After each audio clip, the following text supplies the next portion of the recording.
Welcome to tonight's bedtime story, Sonic the Hedgehog if he was slow. But this isn't the Sonic you know. One morning, the fastest hedgehog in the world wakes up, and his powers are gone. No running, no spin dashing, just a long journey to get it all back. But along the way, he'll have to rebuild bridges, face a strange clone of himself, and even play a magical flute in the middle of a storm. So pull up the covers, turn off the lights, and get cozy, because this is the story of how the world's fastest hero learned to slow down and became stronger than ever. In the bright, breezy paradise of Green Hill Zone, Sonic the Hedgehog zipped through loops, dashed over bridges, and left trails of blue lightning behind him.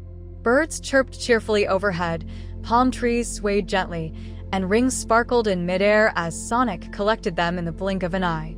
Everyone in the land knew Sonic as the fastest thing alive. And boy, did he love it. Each morning, Sonic would challenge himself to break his own speed records. 3 seconds around the whole valley, he shouted one day, sprinting so quickly that the clouds themselves seemed to spin. He dashed through waterfalls, leapt over spikes, spun through walls, and returned to his starting point before a leaf could hit the ground. Too easy, he grinned, doing a little spin. But on this particular morning, something felt different. Sonic stood near the edge of a grassy cliff, watching the sunrise as he prepared for his warm-up run. He took a deep breath, crouched down into a sprinting pose, and just as he was about to blast off, boom! A flash of violet lightning lit up the sky, and out of nowhere, a strange figure descended slowly on a floating purple cloud. He wore a swirling cape that dragged through the air like honey and held a crooked staff that pulsed with strange energy. Sonic blinked and tilted his head. Who invited the wizard? The figure lowered his hood, revealing the wise, wrinkled face of an ancient sloth. His fur was silver, and his eyes glowed soft green. "I am Morpho the Sloth Mage," he said, his voice slow and echoey. "You move too fast, Sonic. Always running, rushing, racing. But do you ever stop and see the world you're zooming past?" Sonic raised an eyebrow. Yeah, sometimes. I stop to grab chili dogs." Morpho frowned and shook his head. "There is more to life than racing. You must learn patience. You must learn stillness. You must learn balance." "Balance is great," Sonic said. "But I've got the world to save and bad guys to chase. So thanks for the speech, but I gotta..." Before he could finish, Morpho tapped his staff against the ground. A glowing ripple spread through the air, washing over Sonic like thick syrup. What the? The moment the energy touched him, Sonic fell to his knees. His legs felt like they were filled with sand. He tried to stand but stumbled. He pushed off to run but only managed a slow shuffle. "My speed," Sonic gasped. "What did you do?" Morpho floated higher, his voice firm but calm. "Until you learn the value of slowness, the value of noticing, listening, and understanding, you will remain like this." Then, poof, he vanished into a swirl of leaves and mist, leaving behind a stunned and suddenly very slow Sonic. Sonic tried everything. He stretched. He did jumping jacks. He ate 5 chili dogs in under a minute. He even tried meditating with frogs. But no matter what he did, he couldn't go faster than a walk. At first, Sonic was furious. He growled, pouted, and even kicked a coconut, which hurt his toe more than the coconut. "This is a disaster," he groaned. "How am I supposed to stop Eggman? Or win races? Or do anything cool?" But then something surprising happened. As Sonic slowly trudged across Green Hill Zone, he began to notice things he'd never paid attention to before. Like how the dew on the grass sparkled like diamonds. Or how the breeze carried the scent of nearby strawberries. Or how the flowers danced every time a bee landed on them. He passed a tiny ant hill and knelt to look closer. The ants were marching in a perfect line, carrying little crumbs 10 times their size. One paused and looked up at Sonic, as if to say, "Hey, we all move at our own pace." Sonic blinked. "Whoa, that's actually kind of deep." Just then, a familiar buzzing filled the air, and a yellow blur soared overhead. It was Tails, Sonic's best friend, flying in helicopter mode using his twin tails. He landed nearby and jogged over. Sonic. I saw lightning over here. What happened? And why are you walking? Sonic sighed and explained everything. The sloth wizard, the magical curse, and his sudden lack of speed. Tails scratched his head thoughtfully. Sounds like some sort of magical life lesson thing. Maybe he's trying to teach you something. Yeah, slow down and smell the roses. But I miss being fast, Sonic muttered. Tails smiled gently. Well, maybe instead of trying to rush back to normal, we can figure this out the way you always help me. By being smart, brave, and a little creative. Sonic perked up a bit. You mean like a quest? Tails nodded. Exactly. Let's go find out how to get your speed back, and maybe learn a few things along the way. Sonic looked down at his legs. Still slow, still heavy. But for the first time since losing his speed, he smiled. All right, buddy, he said. Let's take the scenic route. And with that, Sonic and Tails began their journey. A little slower than usual, but with eyes wide open. Sonic had never walked this slowly in his entire life. His feet dragged along the dirt path as he and Tails left Green Hill Zone and entered a quieter, cooler forest. The trees were tall and leafy, letting the sunlight peek through in golden rays. Small animals peeked out from bushes as the two friends strolled past. Sonic wasn't used to walking. He wasn't used to waiting. And he definitely wasn't used to seeing bugs crawl faster than him. This is worse than waiting for a chilly dog to microwave, he grumbled. Tails chuckled. You know, you might be learning your first lesson already. Oh yeah? What lesson is that? How to lose your cool 101. Nope, said Tails. How to slow down without giving up. They continued through the forest, stopping to rest near a quiet stream. Sonic stared at his reflection in the water.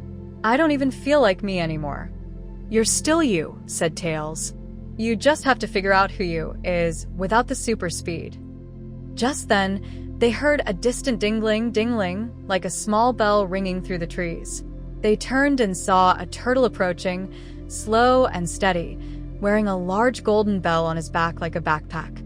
The bell clinked gently with each step. Whoa, said Sonic. Is that your alarm clock, or are you just really into accessorizing? The turtle smiled. This old thing? It's the bell of rhythm. It keeps me moving at the perfect pace. Not too fast, not too slow. He stopped beside them and gave a little bow. I'm Tempo, the forest guardian. I help travelers stay on the right path. Sonic blinked. You must have been walking for hours. Days, actually, Tempo replied proudly. But I always arrive right on time. Sonic tilted his head. That's the weirdest thing I've ever heard. How can you be late and on time? Tempo chuckled. Being fast doesn't always mean arriving first. Sometimes being steady is what gets you through. Sonic flopped onto the grass. Okay, wise turtle. Ever heard of a guy named Morpho? Big cloak, sloth face. Ruined my life. Tempo's eyes twinkled. Ah, Morpho. He visited me once, long ago. Said I was too slow to help anyone. But I showed him that slowness is power, too. Sonic sat up. Great. Then maybe you can help me get my speed back. Maybe, Tempo said. But first, I need help.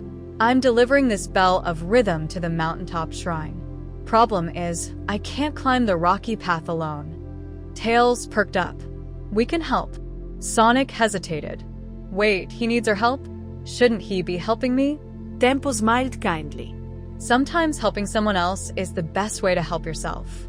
So, Sonic and Tails agreed to help. They followed Tempo as he led the way to a tall rocky hill just outside the forest. It wasn't a huge mountain, but to Sonic, without his speed, it felt like Everest. They reached the base of the path, which twisted up the slope like a ribbon. Sonic groaned. This is going to take forever. We'll take it step by step, said Tempo. No rush. No shortcuts. And that's exactly what they did. The climb was slow and tiring. Sonic stumbled over roots and slipped on loose stones. Tails tried to hover ahead, but stayed close to support his friend. Tempo moved with calm determination, never once complaining. Halfway up, they found a broken wooden bridge. The river below was deep and rushing with white foam. "We'll never get across," Sonic muttered. "I can't jump it like I used to." Tails examined the ropes. "We could repair it if we had time." Tempo smiled.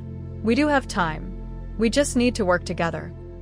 For the next hour, they gathered vines, branches, and used Tails' toolkit to fasten the bridge piece by piece. Sonic helped tie the knots, even if his fingers weren't used to the careful work. By the time they crossed the finished bridge, Sonic was panting but smiling. Okay, that was kinda cool. They finally reached the mountaintop shrine, an old stone platform with glowing runes and a circular stand for the golden bell. Tempo placed the bell gently on the pedestal. The runes glowed brightly, and the bell let out a low, musical chime that echoed across the land. Then something amazing happened. A warm breeze flowed past Sonic, lifting the hair on his quills. For a moment, he felt lighter. His legs didn't ache. His shoes didn't drag. But the feeling faded just as quickly as it came. "Did you feel that?" Sonic asked. Tempo nodded. "You earned back a little bit of your strength. Not because you ran, but because you helped." Sonic stared at his hands. "So, I really have to do this the long way?" Tempo smiled. "Fast feet are great, but a kind heart is greater." Sonic nodded slowly. "All right, one lesson down. How many more do I need?" Tails checked his notepad. "If this is like a typical video game quest, probably 3 more?" Sonic groaned. "Of course. There's always a boss level." But even as he joked, a spark of hope lit up in his chest. He was still Sonic. And now he had a path to follow. After helping Tempo deliver the golden bell, Sonic felt a flicker of hope. His legs still weren't nearly as fast as before, but every now and then, he felt a tingle, like his power was waiting just beneath the surface, ready to return when he earned it. The sun was dipping low as Sonic and Tails left the mountain shrine behind and followed a quiet path into Windy Glade, a calm valley known for its gentle breezes and winding trails. But tonight, the glade wasn't gentle. The wind howled. Trees bent sideways. Leaves flew like angry little birds. Sonic clutched his ears as the gusts roared past them. "This place is usually peaceful," Tails shouted over the wind. "Something's wrong." They pressed on, squinting through the wind until they saw a small cottage nestled between rocks. Smoke puffed from the chimney, and a soft golden light flickered inside. They knocked, and the door creaked open to reveal a sleek gray figure in a long robe. She had pointy ears, sharp eyes, and wind chimes braided into her long silver hair. Sonic. "Tails, I've been expecting you," she said calmly, despite the chaos outside. Come in. Inside, the cottage was warm and quiet. Tea steamed in ceramic cups. Books filled every wall. A spiral of feathers turned slowly above the fireplace. "I'm Zephyra," the woman said, motioning for them to sit. "Guardian of the wind. Morpho told me you might come." Sonic sat down heavily.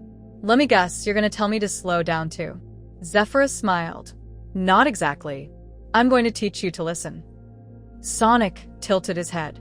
"Listen? I've got ears, don't I?" "You have ears," she replied, "but not attention. You move so fast, you don't hear what the world is trying to tell you." She gestured to the wind outside. Right now, the glade is in chaos. The whispering wind, normally soft and clear, is full of noise.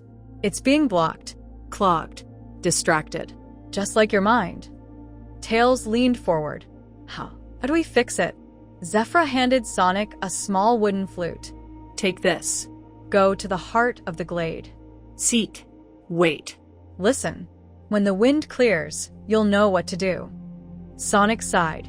"You know I'm not really a flute guy. But you're someone who wants to get better," she said. "And that takes trying things you've never tried." So they left the warm cottage and followed the rocky trail deeper into Windy Glade. The path narrowed, twisting between mossy stones and old statues of owls. The wind howled louder, pulling at their clothes, but Sonic held tight to the flute. Eventually, they reached a circle of standing stones at the glade's center. The wind here was even stronger, howling in bursts, spinning dust and leaves into wild shapes. Sonic took a deep breath and sat down in the center. He closed his eyes. He held the flute, and he waited. Nothing happened at first. Then he heard it. Under the chaos, beneath the whistling and roaring, there was something gentle. A soft note, a hidden melody. He pressed the flute to his lips and blew gently. A simple note floated out. The wind shifted. He tried again, matching the rhythm he could barely hear. The moment he played the right note, the wind changed. It slowed, Softened. became a calm breeze, spiraling around him like a whisper. Leaves settled. Dust fell. The trees stopped swaying. Sonic opened his eyes. The glade was quiet. Tails looked around in awe. You did it. You actually calmed the wind. Sonic stood, blinking in disbelief. I didn't think I could. You listened, said a voice behind them. Zephyra stood at the edge of the stones, her silver hair no longer whipping in the wind. She stepped forward and handed Sonic a small glass pendant.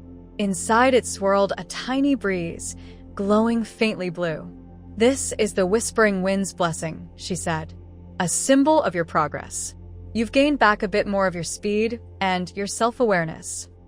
Sonic felt it. Not a full return, but his walk felt lighter. His steps more natural. He could jog again barely, but it was real. I still don't get why I had to play a flute to learn this, Sonic said. Zephyra smiled. Because the world speaks in many ways. Not everything important can be seen or touched. Some things must be felt and heard. Tails pocketed the flute. That makes 2 lessons down. What's next? Zephyra pointed to the horizon. Follow the river to the crystal caverns. There, you'll find your next guide. But be warned, the next lesson is not just about moving slower. It's about facing what you usually run from. Sonic gulped. Let me guess, feelings? She nodded, and Sonic groaned. But even so, he turned toward the trail with a sense of purpose. He was starting to realize this journey wasn't just about speed. It was about becoming someone stronger, even without it. And so, with the wind now calm and the sky clear above them, Sonic and Tails walked on, toward the next chapter of their strange, slow adventure. Sonic and Tails followed the quiet riverbank under a starlit sky, its silver water shimmering like glass. The land was calm now. No more raging wind, no mysterious turtles, just a peaceful trail lit by glowing mushrooms and the chirp of nighttime crickets. So, Sonic said, how do you think this next lesson's gonna go? Tails chuckled. Well, if the last one was play a magic flute in a windstorm, I'm guessing this one might involve, I don't know, hugs, crying? Sonic made a face. Yikes. I'd rather fight 100 Eggman robots. Soon, the trees gave way to a tall cliff face. At its base yawned a dark cavern entrance rimmed with glowing blue crystals. A sign stood beside it.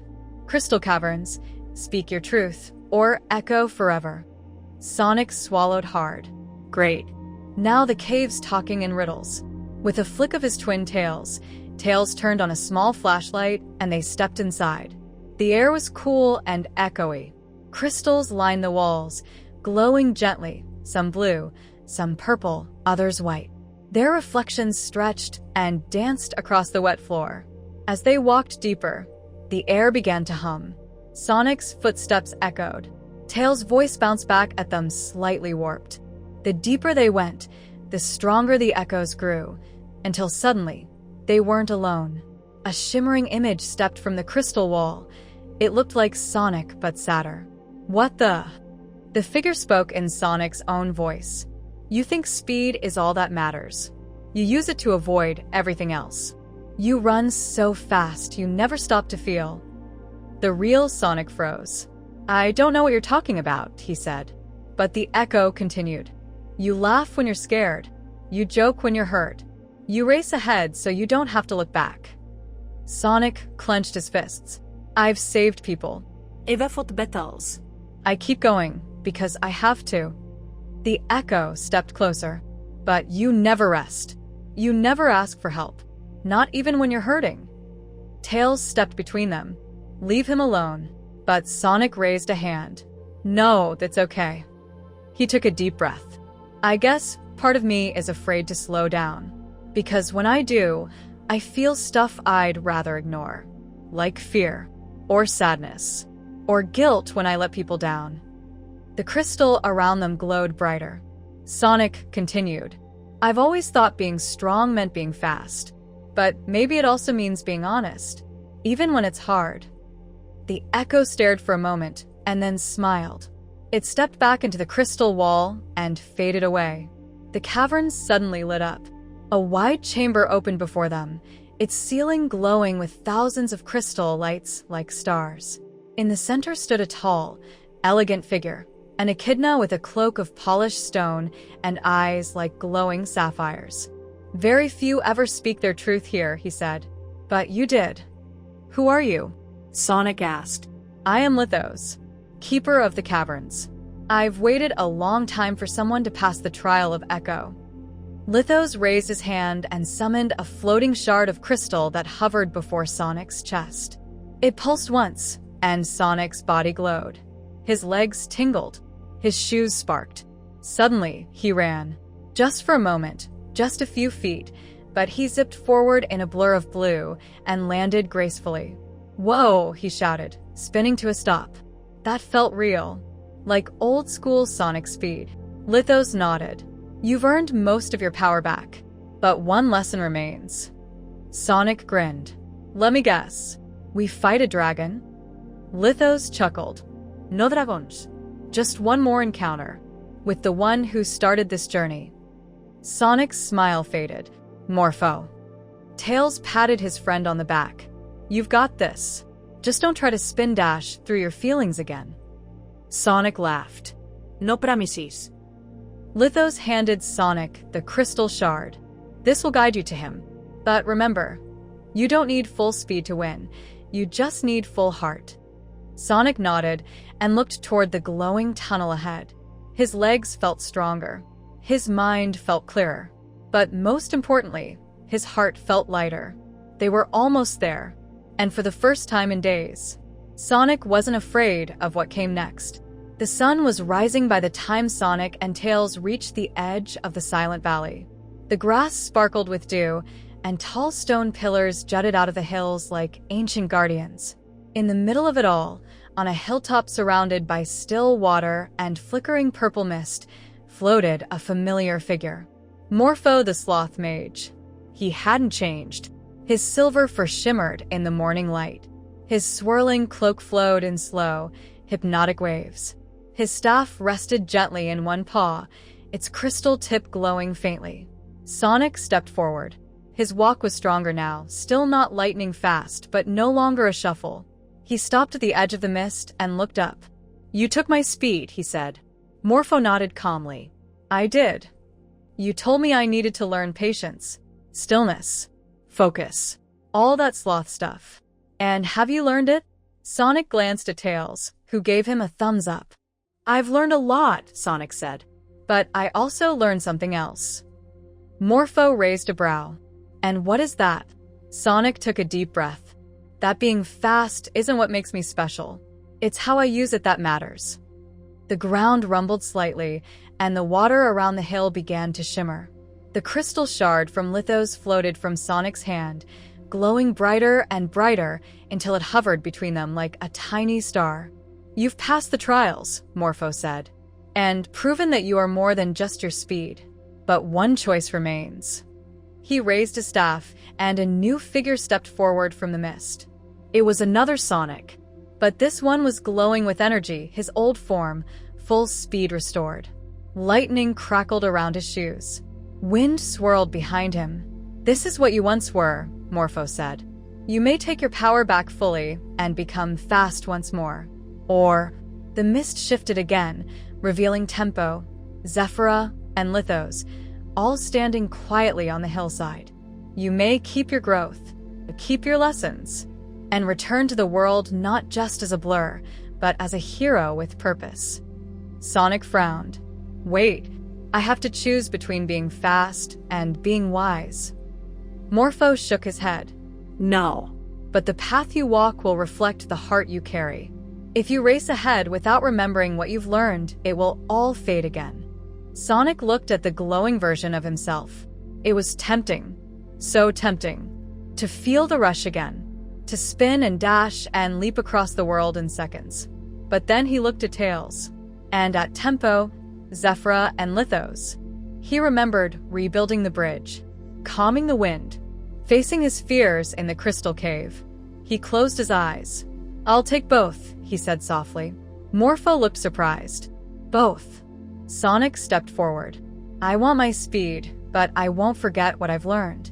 I'll use it differently this time. I'll stop when others need help. I'll listen. I'll breathe." He held out his hand. "I don't want to be the fastest thing alive. I want to be the best Sonic I can be." The glowing Sonic looked back at him and smiled. Then the figure dissolved into a burst of light and entered Sonic's chest. A blue wave of energy exploded outward, rippling across the silent valley. The mist vanished. The sky turned bright gold.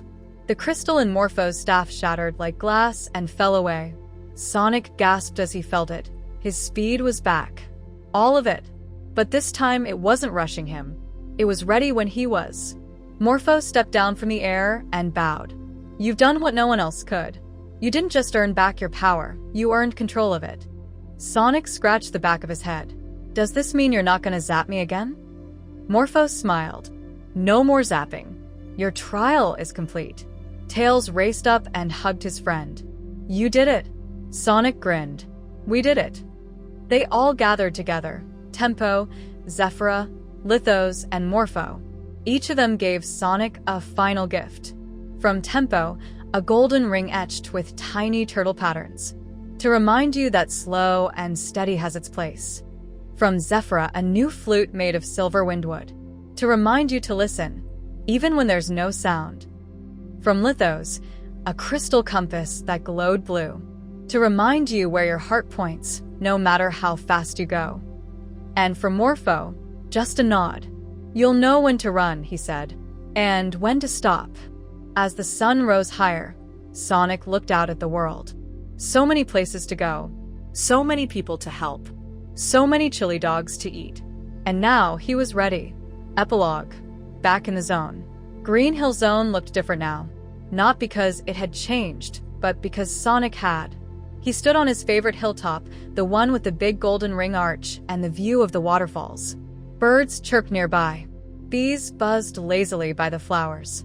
Tails landed next to him, goggles on, toolkit strapped to his back. "So, "You gonna test your speed again?" Sonic smiled. yeah." But not to prove anything, just for fun. He crouched down, feeling the wind lift through his quills. 3, 2, 1. He took off.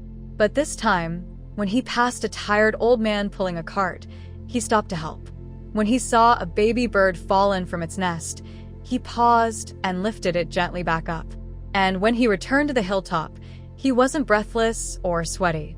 He was smiling, because Sonic had finally learned the greatest lesson of all. You don't have to be fast to be a hero. But if you are fast, make sure you're running in the right direction.